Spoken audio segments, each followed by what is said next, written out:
Hello everyone, good evening, welcome to our new mini blog. আমাদের তরফ থেকে সবাইকে জানাই শুভ মহালয়া। মহালয়ার দিন বিকেলবেলা পিকু হঠাৎ করে আমাকে ঘুম থেকে উঠিয়ে বলল, তো চলো কোথা থেকে ঘুরে আসি।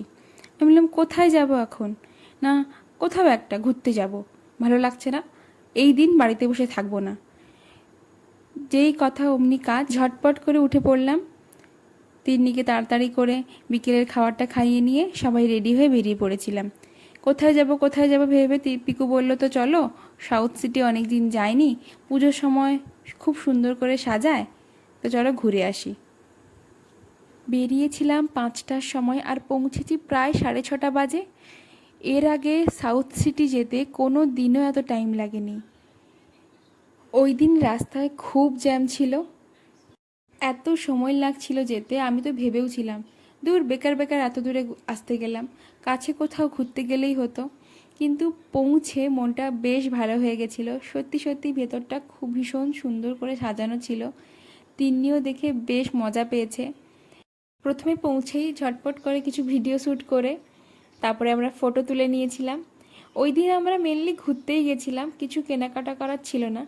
পিকু বলল, এসছি যখন তো চলো একটু দেখে নিই, যদি কিছু পছন্দ হয় তিন্নির জন্য বা আমাদের জন্য। তাই চলে গেছিলাম প্যান্টালুন্সে, টুকটাক কিছু তিন্নির জন্য কেনাকাটা করে আমরা চলে গেছিলাম ফুড কোর্টে।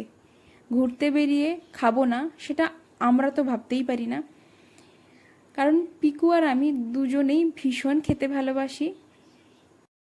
ওই দিন সাউথ সিটিতে ভীষণ ভিড় ছিল, ওপরে বসার জায়গা পাচ্ছিলামই না।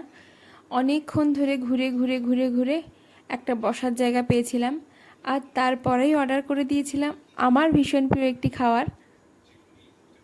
তোমাদের কার কার এটা ভালো লাগে আমাকে অবশ্যই কমেন্ট করে জানিও কিন্তু। এভাবেই আমাদের ওই দিন সন্ধেটা ভীষণ ভালোভাবে কেটেছিল।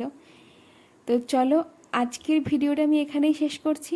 যদি কিছু ভালো লেগে থাকে অবশ্যই লাইক করো, কমেন্ট করো, শেয়ার করো, আর পেজটাকে ফলো করতে ভুলো না কিন্তু।